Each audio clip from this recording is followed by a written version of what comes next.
Good morning. This is Master Yao again, and these are the Chronicles of Master Yao. This is episode 20, I believe. It's the second video in the Master's series on the black male.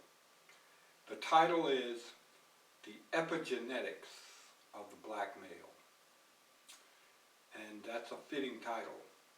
It's talking about the changes that have occurred in the black male in the last 200 years or so that are epigenetic. In other words, his DNA is the same, but he experiences changes in the markers on the DNA so that some of the DNA is not properly expressed, based mainly on trauma to his forebears, to his father, grandfather, great-grandfather, on back. Certain types of trauma and certain types of life experience are passed on to the next generation unless they are cleared. Let's stress that. Unless they are cleared. And sometimes they are. So in discussing epigenetics, I look at three aspects. And this is not keeping with the scientific version of epigenetics. It's a little different, my version. So I'm talking about the gene expression passed on from one generation to the next, which is pretty much the standard way of looking at epigenetics. But I'm also talking about spirit or epigenetic factors that are energetic. In other words, things that have happened to us energetically occult that have had an effect on the expression of our DNA. And the third thing that I look at is social patterns. And in other words, social patterns that are so common, so widespread, that they tend to set up behavior patterns in the succeeding generations. And stress and trauma can do that as well as other things. I've been seriously observing social science and social patterns and seeking insight into the causes behind them since I was 12, probably before. And when I was a young adult, I started to write a lot of this stuff down, took notes. And I can say now that men today are not the same as what they were in the 1920s, 4, 5, 6 generations ago. They are not the same. And this is an important thing to comprehend if you're trying to study and describe a particular group of people. In this case, black men, black males. What is clear to me is that black men, and women for that matter, are experiencing negative social factors at an unprecedented rate. And what I mean by that is mainly occult things. I mean attachment to negative entities, interference by what is called the dark deceased. These are people who died, normally a traumatic death or a very unresolved death, and they don't readily go into the light, go into the ancestor world. They stay attached to earth for a time. And then there are negative elemental entities, which are a complicated subject, but they are very real. And the activity of these things in the last 10 years has reached an alarming rate. Epigenetic scarring impacts, the energetic body first, the spirit body, the layer above the physical body. And after that, it impacts our psychology. And the third thing is, after a long time, it starts to actually have an impact on the physical body, especially on the endocrine system and the skeletal system. When we look at men, when we look at women rather, we note, as we talked about in a previous video, that the epigenetic scarring has reached a physical level in women, black women. In men, it's just now reaching the physical level, but it's moving faster, which is alarming in its own right. But what we do see, at least what I have observed, is that in men, the epigenetic scarring has a much bigger impact on their psychology, especially what we call abnormal psychology, more so than women. So while it's had more of a physical thing with women, especially with their reproductive systems, it's had more of a psychological impact on the black male. We're going to talk about that tonight. What is causing this? There are a lot of different things. I'm only going to focus on the major stuff that's having a negative impact, because some of it is positive. So it is mostly racially motivated. In other words, they're living in a society that's basically trying to terrorize them. So for the last 200 years, what we have is a campaign of general terror that's still going on today via the police and the courts and whatever. So this includes things like lynchings, burnings, intimidation, and whatever.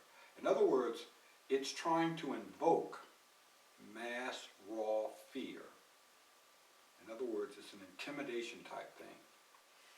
The second thing that black men have been subjected to is a fear of taking action for self.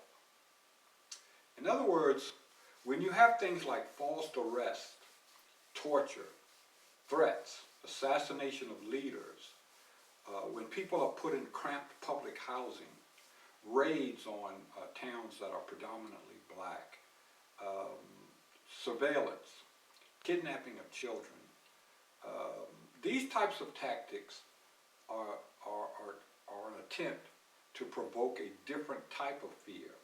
In other words, it's saying, do for whites, do not do for blacks. In other words, it's saying, accept regulation, accept defeat. It's basically saying, no matter what you do, we're going to destroy your towns, destroy your commerce, destroy your hope, destroy your leaders. So it's basically saying, we want you to do what we want you to do and not what you would do for yourself. And this is the thing that has had this epigenetic impact on black men today. Thus we note that the epigenetic scarring inherent to most blacks, not all blacks, black men, are products of these two types of traumas. And we should note that to reinforce this, the early TV shows, even the cartoons, were centered in the same themes as far as black people going. In other words, the TV shows were set up so that they show the result of what blacks are doing if they're terrorized, or what blacks should be doing if they're good blacks. In other words, if they're following the imprint that they're trying to put into your mind, if you're following the program. So you're going to see that the TV programs are showing the outcome of this, the desired outcome. And up until about the 1980s, this was the case. If you look at all these early TV shows, the Amos and Andy shows, and even a lot of the plays and movies, you're going to see this as very, very, very accurate. That the shows are basically focusing on these two types of campaign and how it's affecting blacks and what their life is like in the lowest point. In other words, when they're in the inner cities, when they're doing crime, so it's basically saying, this is what you should be. So when we analyze this into its effect today, what we see is that the first impact of negative epigenetics involves the brain amygdala, which is the brain's guardian, which is the brain's gatekeeper. And what it does is it's saying, okay, it's telling black men when to take action. So the amygdala is saying, for most black men, be more conservative, which should not be surprising. So that you find that black men are more conservative in action based on a subliminal fear that's from previous generations. And we find that black men in America are much more conservative than black men in Africa, black men in the Caribbean, or black men who are located outside of America. and whose ancestors came or spent most of their time in places outside of America. So the second thing that we're going to see is that this thing has a way that it materializes and how it's expressed. In other words, the normal behavior is to perceive a cause, calculate the risk, take action. The typical black man today, not all, but the typical one, doesn't follow that pattern. He does not follow a normal pattern. He lives in existential doubt, on the edge of fear. And this fear is economic, fear of violence, fear of a prison, fear of a lot of different things. So when he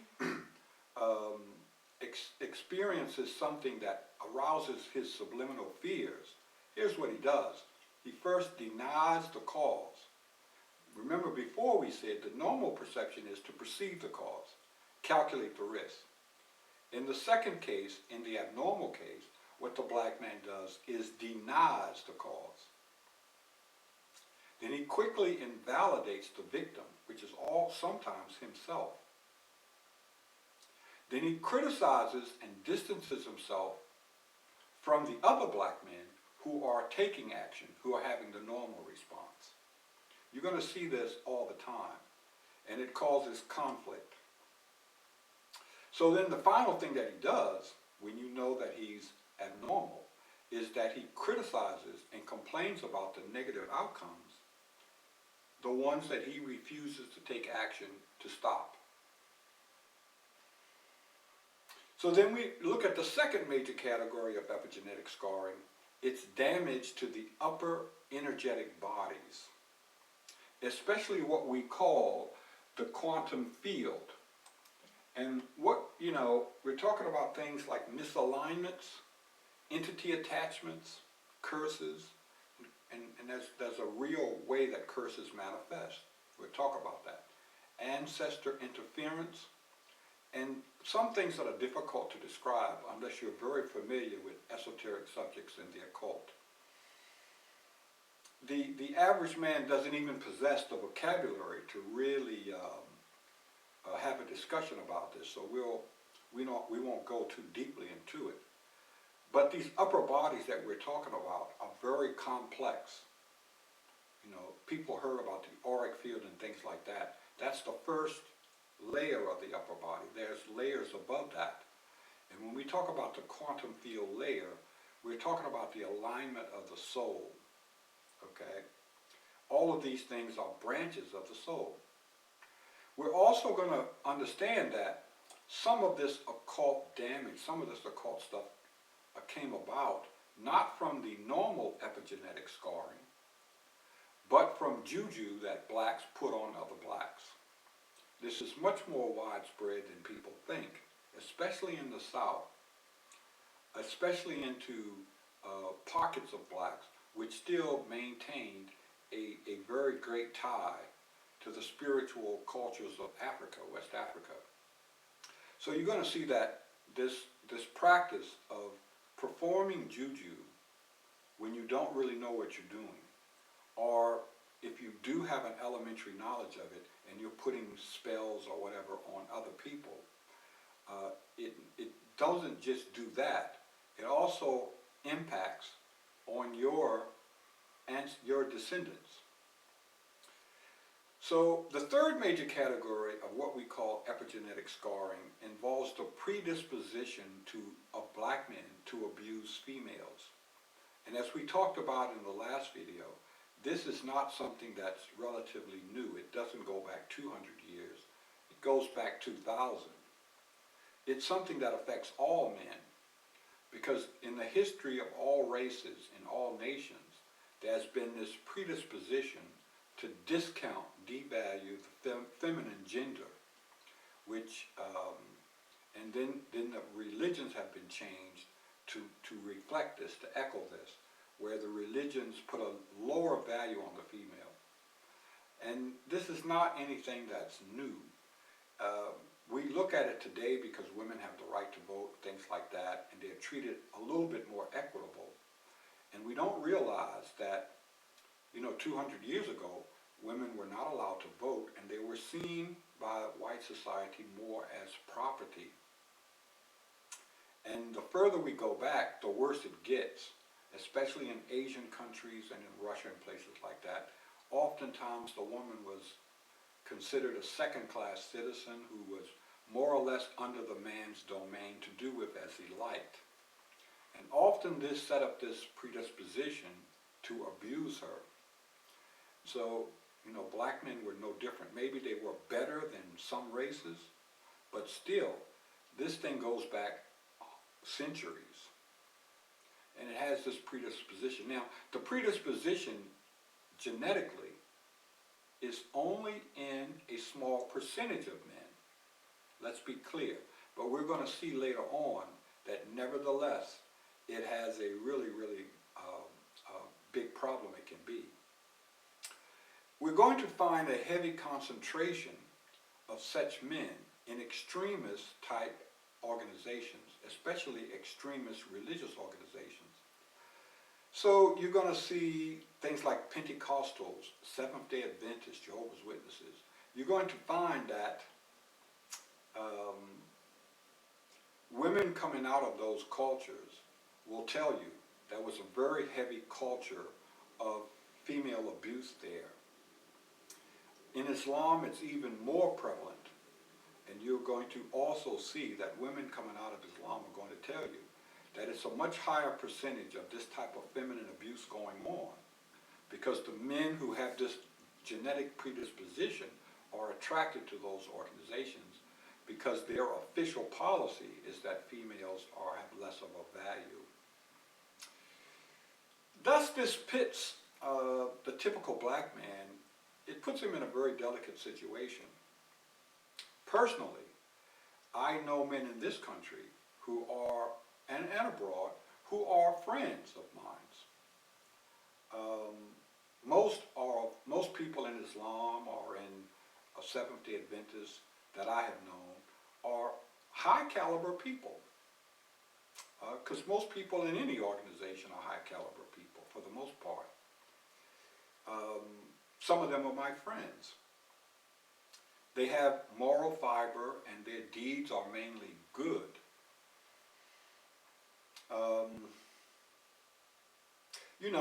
Islamic men in this country have some of the best drug programs, some of the best prison rehab programs, some of the best social programs that I've seen. I've seen groups of Islamic men stand up to crime in bad neighborhoods better than any other man. So what we're saying here is that normally the majority of the men in these organizations are good men. We're not saying that Islam or Seventh-day Adventists or Jehovah's Witnesses are filled with all of these corrupt men. That's not what we're saying. What we're saying is that because these organizations have a particular disposition, posture toward the way women are treated, and they'll look the other way when bad things happen, they attract a minority element who have this genetic predisposition to abuse sexually women. The bottom line is that the damage done to women is very, very real. And we cannot underscore that. Think of the uproar that we have when altar boys in the Catholic Church are abused by priests. So, imagine the shock and terror of a young black woman if she's part of one of these organizations, and it doesn't have to be religious organizations, it can be any organization. And the men, terrorize her in this way or abuse her in this way. I would say that it's probably a worse feeling than the altar boys because it's different genders. And so again, I'm not saying that all of the men in these organizations are corrupt. I'm definitely not saying that. But I'm saying that's why the fiendish type men join these organizations. They all have one thing in common.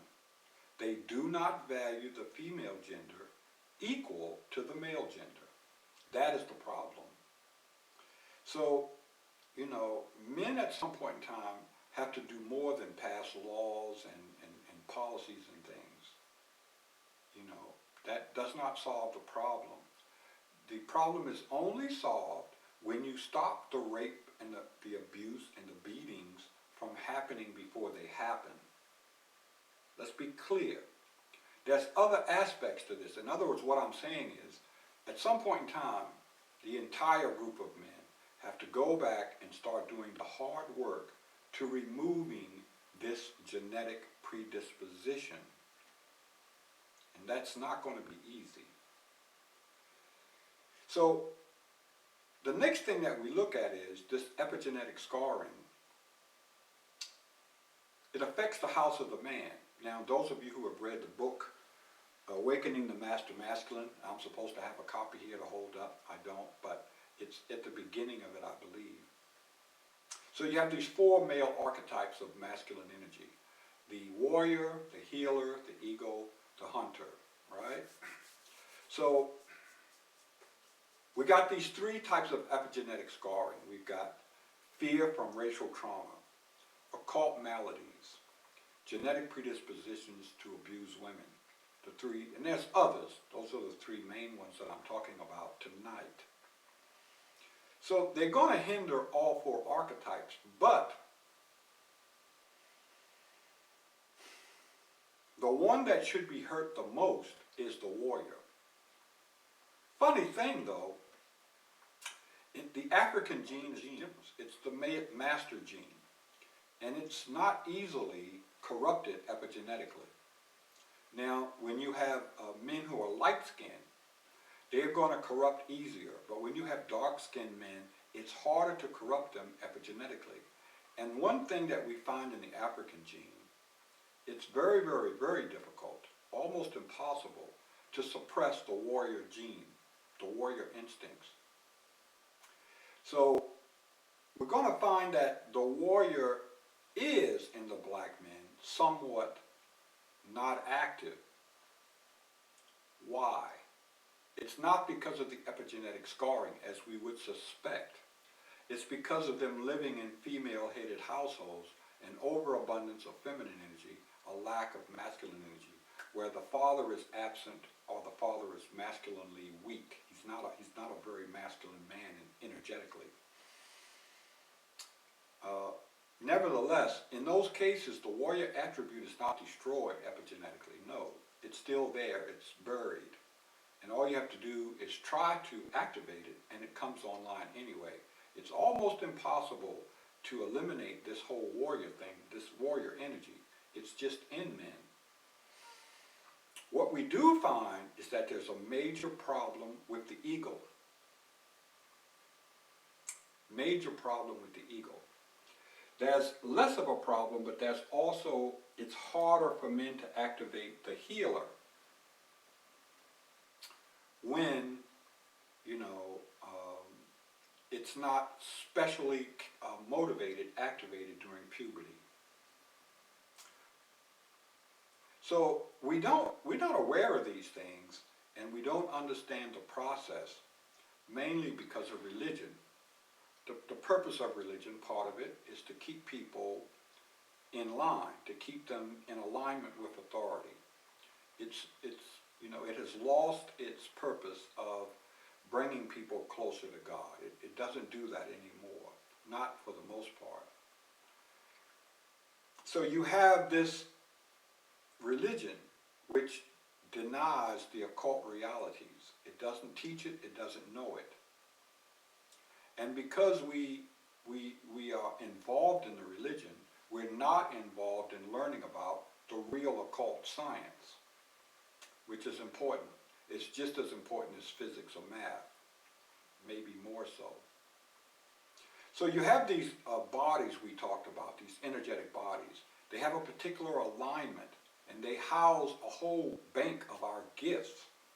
So when you see people doing things, these healers and these special people and people who are mediums and psychics and all of this, that, and the other, that's talking about they have a naturally aligned energetic bodies. that allow these gifts to come forward, that allow these attributes that are hidden in the normal person or the typical person to come forward. So this is a major problem, the fact that we don't know as black men. We don't know that, we're developing our physical bodies in the gym and we're leaving a whole big chunk of our being undeveloped. This is one of the problems with religion. So black men have defaulted to a general assumption. What is it? In seeking to solve black issues, social issues and economic issues, black men typically employ political styles, solutions and whatever, patterned after what white men do. That's a problem. Why? Because white political solutions only work because they have the military power to enforce it or the economic funds to purchase it. If you don't have those two things, the regular political solutions don't work. If you don't have the money or the military power, in other words, you can force it through law, then the normal political way of, so this is why marching and all of this other stuff does not work, and why just trying to get politicians elected and pass laws does not work, because the judges and the people who are in charge of enforcing it are not going to.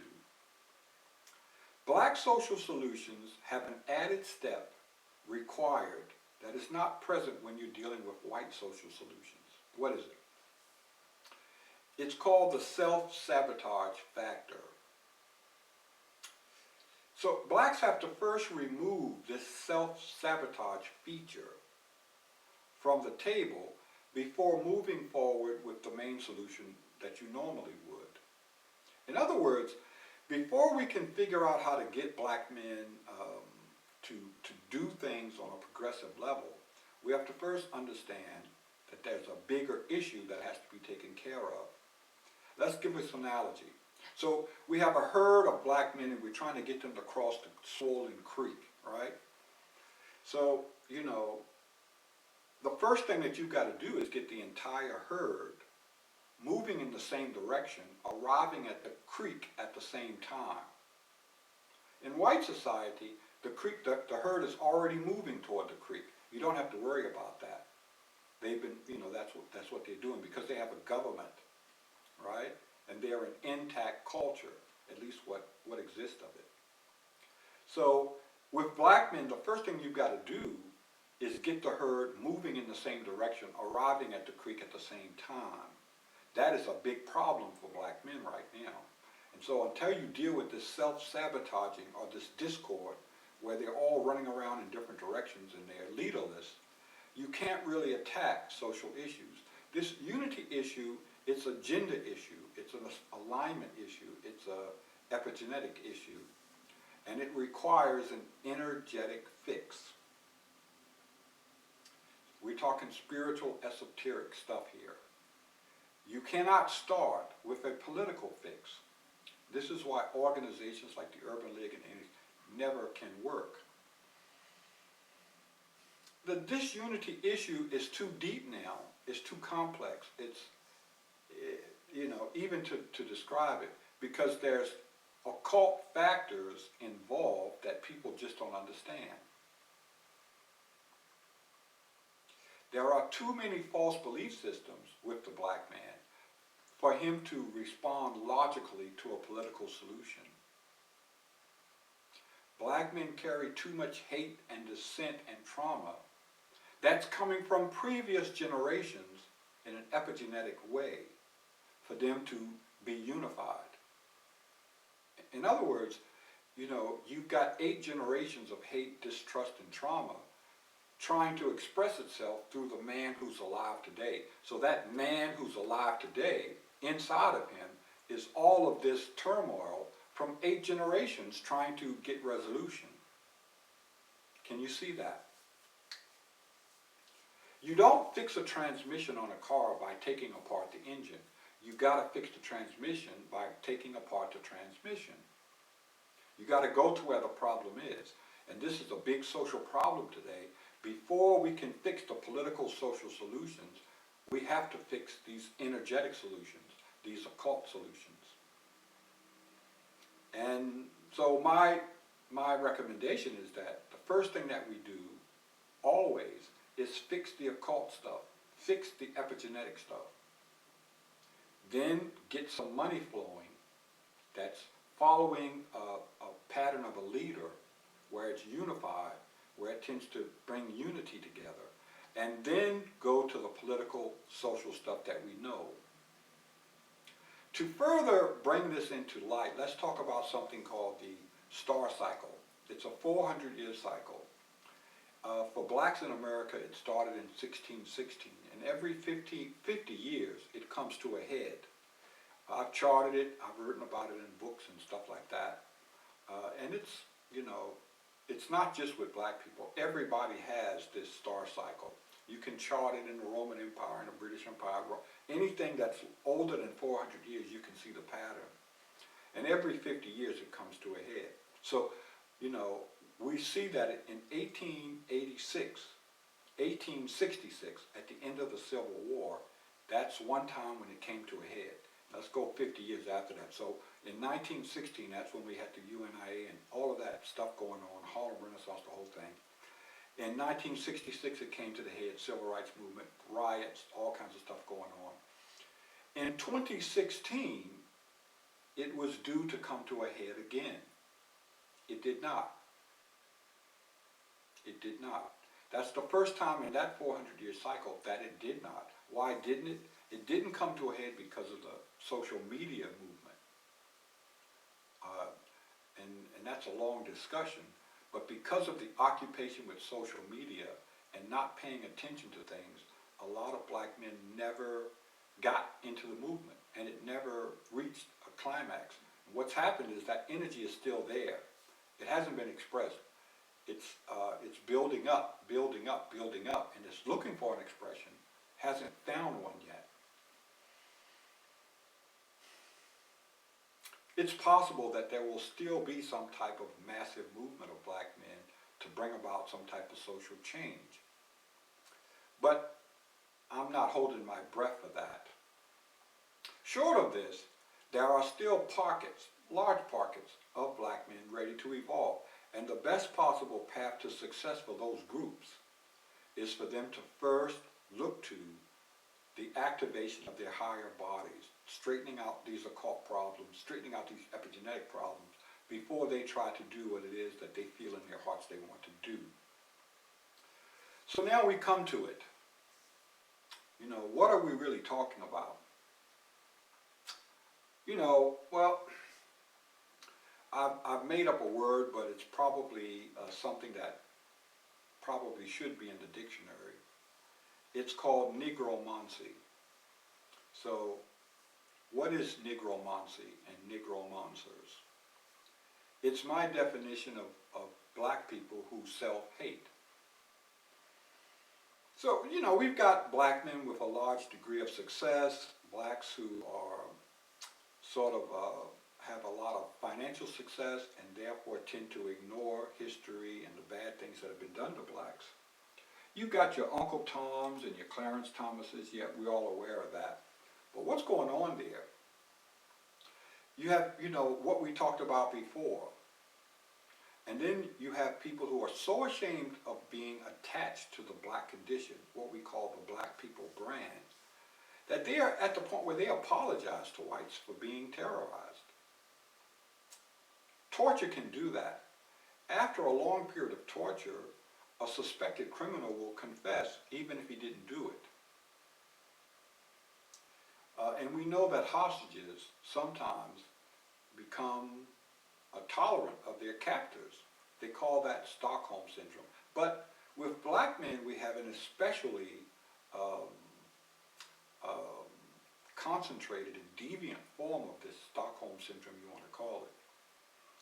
And there are people who cannot tolerate being associated with an underclass. That's the phobia, that's the mania. That is the psychological mental illness.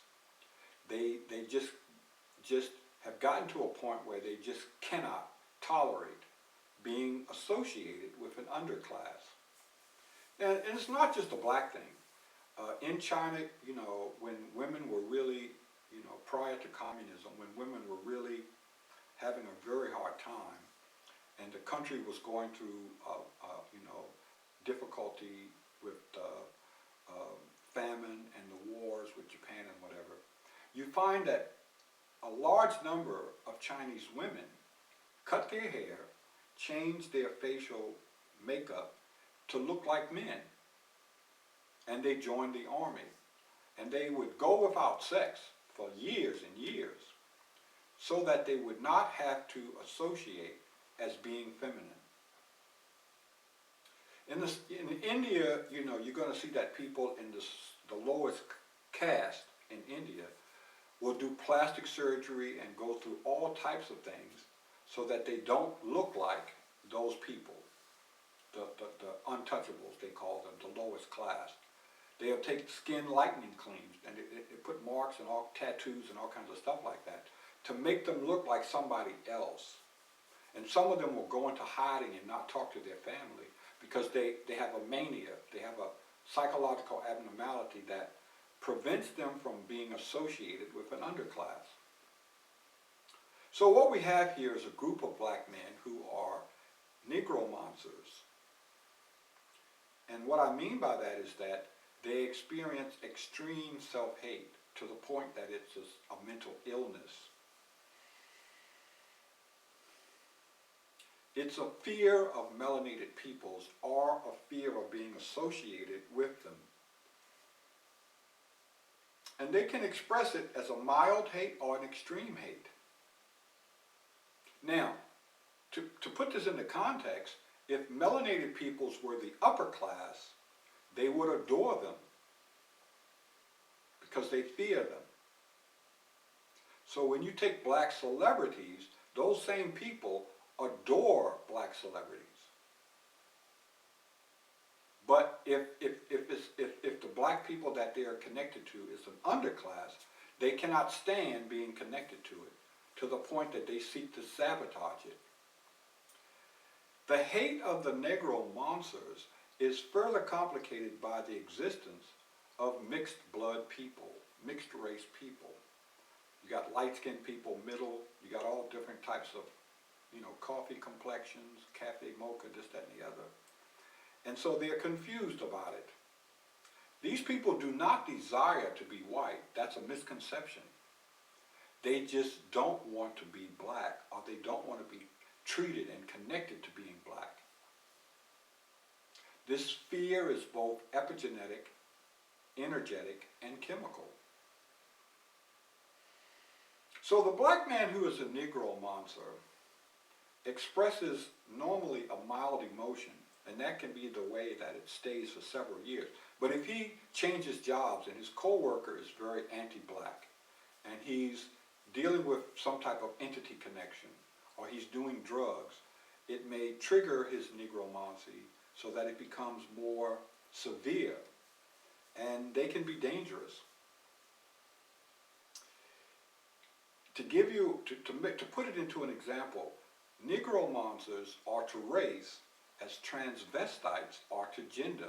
You're going to find that some transvestites, they don't feel gay, they don't feel like a lesbian or a gay man. The problem is that they hate the male gender.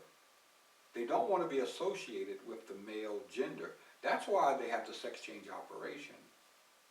It's deeper than feeling like you are, you want to be more feminine, It's not a sexual thing. It's a gender thing. They detest the male gender and everything associated with it. That is the science of transvestites. And the same way that transvestites are to gender, negromancers are to race. Now, other races have this too. It's not just blacks, but we're talking about blacks tonight, so I'm giving it a name. Negromancers are always seeking to sabotage regular blacks. And their most extreme hate is for prominent blacks who are not celebrities in their eyes, who are not seen as celebrities. This self-sabotage thing is, is deep-seated. And what I mean by that is that, in the art of war, it talks about the enemy within is much more dangerous than the enemy without. Black men in general do not fear white society. Black men do not fear black women. What black men fear is continued failure in the face of a good effort. In other words, I'm doing good stuff and I'm still going backward. That's what black men fear. They fear being connected to the failure. Even though they're a good, they're a doctor, they got a good reputation, making plenty of money, but they still get stopped by the police. That's what I'm talking about, okay? Until the epigenetics are erased, there is the tendency to recycle the hate that a lot of people feel. And much of the cause of dissent among black men is the anger and frustration of many past generations. It does not originate within their own heart, their own being. It's something that they're carrying for people who are now dead. Excuse me. So the final thing that we talk about tonight is something called hardcore work. And I highly recommend it. I highly recommend that black men embrace the evolution and advancement that can be obtained by realigning their higher aspects, their higher bodies, by dealing with these issues that are difficult to understand, but completely necessary if you're going to move forward as a group. They cannot continue to each think that they can move forward in this society individually and be successful, and that their families can be successful, and they can pass on any kind of legacy. Because you can be a very successful black person, and your wife gets corrupted by society, your kids are corrupted by society, and all of the gains that you made, they last one generation and are gone. I encourage everyone to do the hard work, to activate their higher energy bodies, and to remove all of these blockages and problems and entity attachments, these genetic curses. It's through Tantra, hard work, and removal of negative attachments that black men have an opportunity to start with a clean slate and start on a level playing field. That's what I've got for you tonight. This is episode 2 in the series, the Master Series on Black Men. Thank you.